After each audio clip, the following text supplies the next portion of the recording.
Bapak Ibu, saudara-saudara yang terkasih, dalam nama Tuhan kita Yesus Kristus, pada hari ini kita akan mendengarkan nas firman Tuhan yang menjadi epistel pada minggu ke-17 setelah Trinitatis, yang tertulis dalam Yohanes pasal 3 ayat 13 sampai ayat 18 dengan tema kebesaran Allah dalam seluruh ciptaannya. Demikian bunyinya, tidak ada seorang pun yang telah naik ke sorga selain daripada Dia yang telah turun dari sorga, yaitu Anak Manusia. Dan sama seperti Musa meninggikan ular di padang gurun, demikian juga Anak Manusia harus ditinggikan, supaya setiap orang yang percaya kepadanya beroleh hidup yang kekal.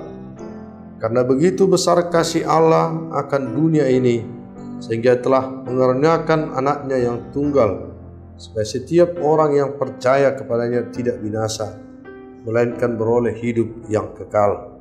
Sebab Allah mengutus anaknya ke dalam dunia, bukan untuk menghakimi dunia, melainkan untuk menyelamatkannya oleh Dia. Barang siapa percaya kepadanya, ia tidak akan dihukum. Barang siapa tidak percaya, ia telah berada di bawah hukuman, sebab ia tidak percaya dalam nama Anak Tunggal Allah. Demikian firman Tuhan. Saudara-saudara, nas renungan ini sering sekali kita dengar, terlebih pada ayat yang ke-16 yang berbunyi, karena begitu besar kasih Allah akan dunia ini, sehingga Ia telah mengaruniakan anaknya yang tunggal, supaya setiap orang yang percaya kepadanya tidak binasa, melainkan beroleh hidup yang kekal. Nas ini sering menjadi nas inti pada saat kita merayakan Natal. Pada ayat yang ke-11 ini, kita diingatkan akan kedatangan Yesus ke dunia ini, yang kedatangannya dari surga. Namun dilihat dari konteksnya, bahwa nas ini bagian dari bagaimana Yesus menerangkan secara apa yang dapat dimengerti oleh Nikodemus, yang adalah seorang guru orang Israel yang datang menjumpai Yesus untuk berbincang-bincang. Dalam pembicaraan itu, Yesus melihat ketidakmampuan Nikodemus mengerti tentang lahir dari roh, sesuatu yang sulit dimengerti oleh Nikodemus. Yesus mengatakan bahwa Nikodemus telah banyak mengikuti dan melihat pernyataan Allah di dalam Yesus Kristus yang ilahi, yaitu dengan berbagai keajaiban yang telah dilakukan kepada banyak orang, mulai dari perkawinan di Kana dalam pasal 2 ayat 1 sampai ayat ke-11. Demikian juga sikap Yesus yang menegur orang-orang yang berdagang di bait suci dan mengobrak-abrikkan dagangan mereka, yang mana hal tersebut sebelumnya telah biasa bagi mereka. Tapi Yesus melihat hal itu dari sisi firman Tuhan yang sesungguhnya tentang bait Allah, tentang persembahan, sehingga Ia menyampaikan dan melakukan hal yang berbeda dari kebiasaan mereka sebelumnya. Dan banyak hal lagi yang terjadi, sampai kemudian Nikodemus datang menjumpai Yesus. Hal-hal ini dinyatakan dan dilakukan Yesus di tempat terbuka, dan tentunya Yesus mengetahui bahwa Nikodemus mengetahui banyak kejadian-kejadian tersebut.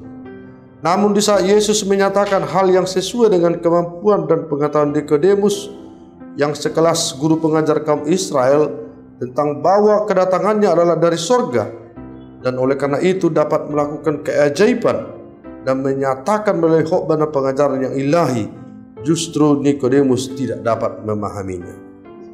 Maka kemudian Yesus mengarahkan Nikodemus untuk mampu memahami dengan memakai alur logika manusia, dengan menyatakan mulai dari ayat yang ke-13 sampai yang ke-15, tidak ada seorang pun yang telah naik ke sorga selain daripada Dia yang telah turun dari sorga, yaitu Anak Manusia.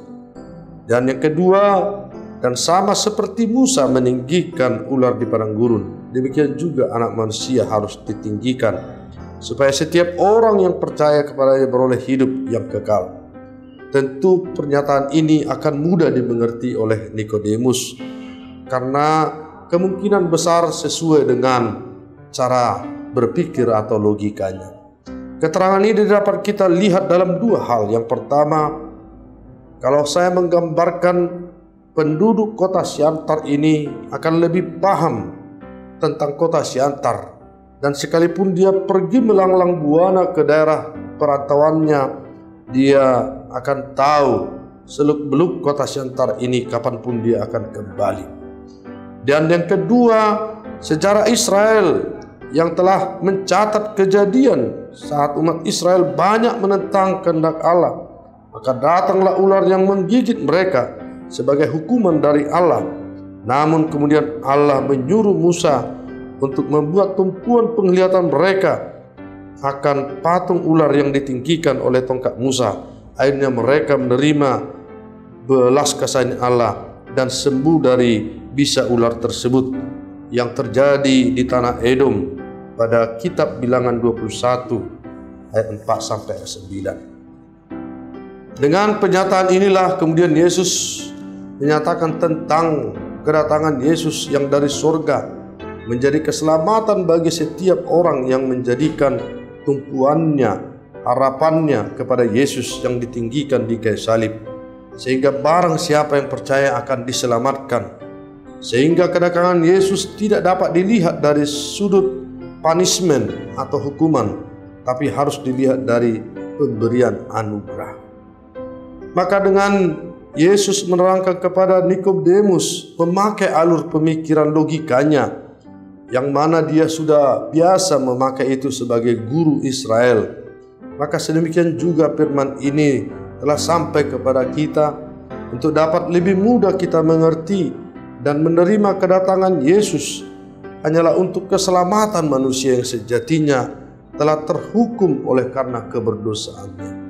Demikian juga yang disampaikan Paulus dalam Roma pasal 6 ayat 23. Sebab upah dosa ialah maut, tetapi karena Allah ialah hidup yang kekal dalam Kristus Yesus Tuhan kita. Dalam terang tema kebesaran Allah dalam seluruh ciptaannya, nas ini kita lihat sebagai titik berangkat yang logis bagi manusia yang sering terjebak dengan cara berpikir logisnya, bahwa Allah yang Maha Agung, yang tidak ingin ciptaannya menderita, maka ia sendiri yang mengulurkan tangannya langsung kepada umat manusia yang mau menyambut uluran tangannya untuk langsung menuntun menuju kepada kehidupan yang baik, yang sesuai dengan yang dikehendaki oleh Allah. Sehingga di dalam hati setiap umat manusia nama Tuhan ditinggikan dan dimuliakan. Dan ini jugalah yang dinyatakan oleh Paulus sebagai himne Kristi dalam Filipi 2 ayat 5 sampai ayat yang ke-11. Namun yang ditekankan sesuai dengan nas ini pada ayat yang ke-10 dan yang 11, supaya dalam nama Yesus bertekuk lutut segala yang ada di langit dan yang ada di atas bumi dan yang ada di bawah bumi, dan segala lidah mengaku Yesus Kristus adalah Tuhan, bagi kemuliaan Allah Bapa. Bapak, Ibu, saudara-saudara yang terkasih dalam nama Tuhan kita Yesus Kristus, sering sekali kita dalam segala beban penderitaan yang bisa terjadi dalam perjalanan kehidupan kita dilupakan akan bagaimana Allah yang telah datang menunjukkan kasih dan mengulurkan tangannya sampai berkorban di kayu salib untuk Dia menjadi tempat tumpuan harapan kita. Kita adalah ciptaannya, kita adalah umatnya. Maka sama seperti umat Israel, Allah tidak membiarkan umat Israel binasa oleh karena bisa ular tedung, tapi Dia memberikan kasih-Nya melalui Musa yang memfokuskan penglihatan umat Israel yang mau hidup, yaitu dengan melihat ular tembaga yang dibentuk dan diangkat, dijunjung oleh Musa, sehingga mereka memperoleh kesembuhan dan kehidupan.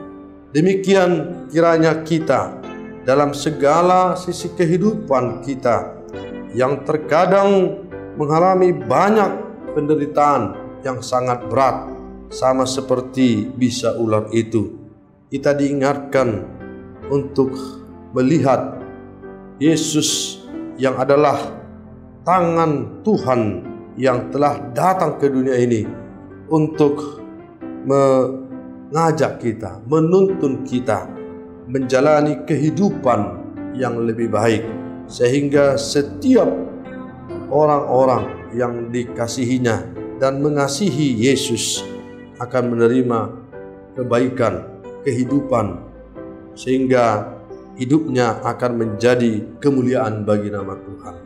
Bapak Ibu saudara-saudara yang terkasih, ada pendapat yang mengatakan jangan minta gelombang laut itu menjadi reda, tapi mintalah kekuatan agar kita mampu melewati gelombang laut yang deras dengan kita menerima dan mempercayai bahwa Yesus adalah penolong kita. Yesus menyertai kita.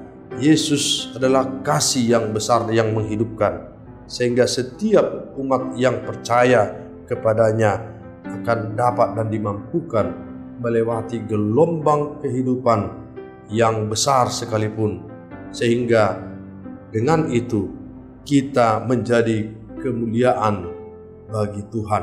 Kita akan menjadi saksi-saksi kebesaran Tuhan. Dia menjadi kekuatan bagi setiap orang yang percaya. Amin.